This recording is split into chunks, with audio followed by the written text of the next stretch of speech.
तो hey guys, स्वागत है आप सभी का I am the blade master नाम का एक न्यू सी सीरीज में, जहां पर कि हमारा हीरो एक महान ब्लेड मास्टर बनेगा और उसका जर्नी को ही हमें स्टोरी में दिखाया जाएगा। तो एपिसोड के शुरुआत में एक नरेटिंग वॉइस के द्वारा हम लोगों को बताया जाता है कि बहुत साल पहले जब नॉर्दर्न टेरिटरी का मोहन काल ने साउथर्न टेरिटरी के ऊपर अटैक कर दिया था और उस टाइम पे सेंट्रल प्लेन में तबाही मचना शुरू हो गया था और आम इंसानों का ब्लड भी बह रहा था। पर तभी वहाँ पर एक मास्टर आता है जिसने कि अपने ब्लेड का एक ही स्ट्राइक में पूरे मोयनकाल को डिस्ट्रॉय कर दिया था, जिस वजह से वहाँ का सारा तबाही रुक गया था और इस तरह से दोबारा से शांति का माहौल छा गया था। और फिर उसके बाद उस मास्टर को स्वॉर्ड मास्टर के नाम से टाइटल दिया गया और उस मास्टर का नाम और कुछ भी नहीं बल्कि यान चेंग सेंग है, जो कि चेंगफेंग पवेलियन का लीडर है। और इसीलिए अब पूरे मार्शल लॉ का कंट्रोल चेंगफेंग पवेलियन अपने हाथ में ले लेता है और वो लोग ही पूरे मार्शल लॉ को कंट्रोल कर रहा होता है। पर जैसा कि कहा जाता है कि रक्षक ही भक्षक होता है, क्योंकि टाइम के साथ साथ चेंगफेंग पवेलियन भी बहुत ही ज्यादा सेल्फिश बनता गया और वो लोग अपने मर्जी के हिसाब से काम करता रहा और वो लोग सिर्फ अपने ही फायदे को देखता गया,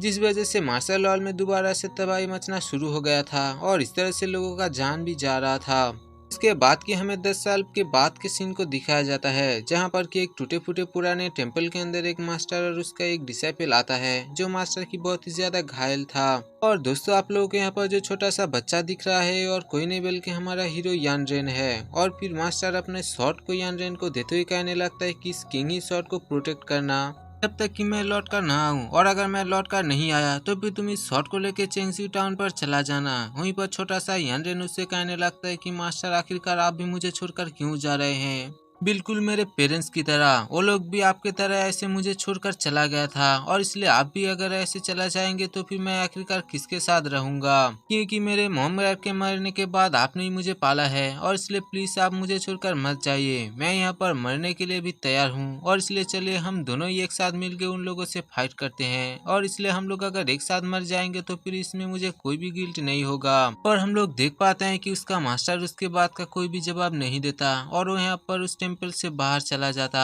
जहाँ पर कि जाके अपने चेन को निकालते हुए उन लोगों के साथ फाइट करने के लिए रेडी हो गया था। जहाँ पर वो सारे लोग भी यहाँ पर उस मास्टर के ऊपर अटैक करते हुए कहने लगता है कि जल्दी से किंग शॉट को हमें दे दो और साथ में उस बच्चे को भी। पर हम लोग देख पाते हैं कि यहाँ पर यन का मास्टर तो फाइट के मूड में आ चुका था और वो भी यहाँ पर एक बहुत ही बड़ा सा चेन को निकालते हुए उन लोगों के साथ फाइट करना शुरू कर दिया था। पर फिर भी यहाँ पर इतने सारे लोगों के सामने उसका कोई भी बस नहीं चलता, और इसीलिए हम लोग देख पाते हैं कि वो इसमें काफी ज्यादा इंजर्ड हो गए थे। पर फिर भी उसने यहाँ पर सारे लोगों को मार भी दिया था और आखिर में वो यहाँ पर इंजर्ड होकर जमीन पर गिर जाता है। वहीं पर हम लोग यान रेन को देख पाते हैं, जो कि किंग ही शॉट को घसीटते हुए अपने मास्टर के पास ले आता है और फिर वो अपने मास्टर से कहने लगता है कि मास्टर प्लीज आप मुझे छोड़कर मत जाइए, क्योंकि आपके अलावा मेरा और कोई भी नहीं है। जहाँ पर वो मास्टर इंजन से कहने लगता है कि बिल्कुल भी रोना मत और तुम इस किंग ही ब्लेड को प्रोटेक्ट करना, और ये बात हमेशा याद रखना कि तुम्हें आगे चल के एक बहुत ही बड़ा सा ब्लेड मास्टर बनना है, और इसलिए तुम मेरे सिखाए हुए सारे टेक्निक्स को याद रखना और उसे फॉलो करना। और तो और इस ब्लेड को कहीं पर छुपा देना और इसके बारे में किसी को भी मत बताना, क्योंकि ये अगर किसी दुश्मन के हाथ लग गया तो फिर तुम्हारा जान का खतरा हो सकता है, क्योंकि वो इंसान इस ब्लेड का गलत यूज भी कर सकता है। और फिर इतना कहे कि उसका मास्टर यहाँ पर दम तोड़ देता है, जहाँ पर यान रेन तो बहुत ही ज्यादा शौक होता है, मतलब कि वो यहाँ पर शौक में चला जाता है और यहाँ पर रोने लगता है। और फिर उसने यहाँ पर अपने मास्टर के बॉडी को एक जगह दफना दिया होता है और साथ में उस किंग ही ब्लेड को भी वहाँ पर एक पत्थर के नीचे छुपा देता है, जिसके बाद की वो अपने मास्टर के लेगेसी को कंटिन्यू करने की जिम्मेदारी को अपने कंधे पर लेते हुए चेंगसी टाउन की तरह रवाना हो जाता है, जहाँ पर वो कहने लगता है कि मास्टर, मैं आपके सिखाया गया चेंगपेंग टेक्निक को कभी भी नहीं भूलूंगा और उसे बहुत ही मेहनत से प्रैक्टिस करूंगा और आगे जाके एक बहुत ही बड़ा सा स्वॉर्ड मास्टर बनूंगा, जिससे कि आपको मेरे ऊपर प्राउड हो। इसके बाद की सीन यहीं पर कट होता है और फिर बहुत साल बाद के सीन को हमें दिखाया जाता है, जहाँ पर कि एंड्रेन आप काफी ज्यादा बड़ा हो चुका है और वो यहाँ पर किंग सिटी में एक वुड कटर के रूप पर काम कर रहा होता है। और हम लोग देख पाते हैं कि यहाँ पर वो जिस जगह पर ऊँट को कट रहा होता है वहीं पर कुछ बंदे आपस में बात कर रहे थे, जो लोग की कहने लगता है कि कुछ दिन पहले ही असम में मोहनकाल के कुछ लोग यहाँ पर आए थे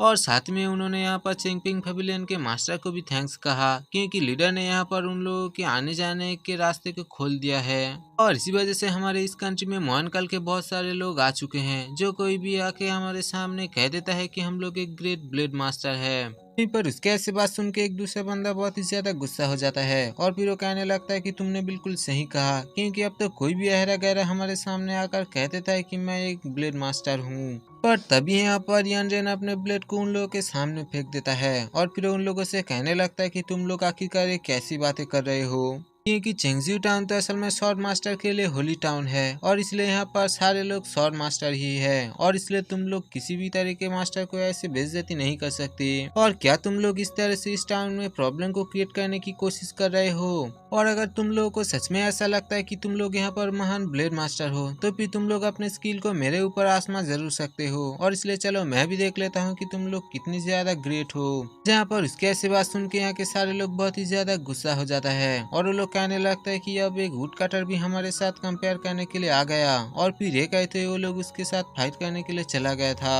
और हम लोग देख पाते हैं कि यहाँ पर यानरेन तो काफी ज्यादा फुर्तीला निकला और इसलिए वो यहाँ पर सब लोगों को बहुत ही आसानी से संभाल रहा था। वहीं पर उसने एक बंदे का पैर तोड़ दिया और एक टकले का तो टाक ही बजा डाला, और ये सारी चीज को देख के यहाँ के सारे टाउन के लोग भी बहुत ही ज्यादा हंसने लग गए थे और वो लोग उन सब से कहने लगता है कि तुम लोग एक मामूली सी वुड कटर को भी नहीं हरा सकते। अब इस चीज से उन लोगों को बहुत ही ज्यादा गुस्सा आ जाता है और इसलिए हम लोग देख पाते हैं कि वो सब यहाँ पर अपने शॉट को निकालते हुए यानरेन के ऊपर स्लैश लगाना भी शुरू कर दिया था। वहीं पर यानरेन मन ही मन सोच रहा होता है कि अगर मेरे मास्टर को इस बार में पता चला कि मैंने मार्केट के अंदर शॉट को चलाया है तो भी तो वो मुझसे 1 महीने के लिए अपने सारे कपड़े को धुलवाएगा, और इसलिए मैं यहाँ पर अपने शॉट का यूज नहीं कर सकता। और इसलिए यहाँ पर यानरेन उन लोगों से कहने लगता है कि चलो अब तुम सब चेंगपिंग ब्लेड टेक्निक को देखने के लिए तैयार हो जाओ। जहाँ पर चेंगपिंग ब्लेड टेक्निक का नाम सुनते ही वो तीनों बहुत ही ज्यादा घबरा जाता है। जहाँ पर यानरेन तो उन लोगों के ऊपर स्लैश लगाने के लिए चला गया था और इस चीज को देखकर वो तीनों यहाँ पर अपनी आंखें बंद कर लेता है, और इसी मौके का फायदा उठा के यहाँ से यानरेन भाग जाता है और वो कहने लगता है कि जब मौका मिले तब यहाँ से भाग जाना चाहिए। और ये मेरे स्ट्रेटेजी नंबर 36 है। वहीं पर दूसरे सीन में हम लोग उसके मास्टर जू को देख पाते हैं जो कि एक नदी के किनारे बैठकर फिश को पकड़ रहे होते हैं।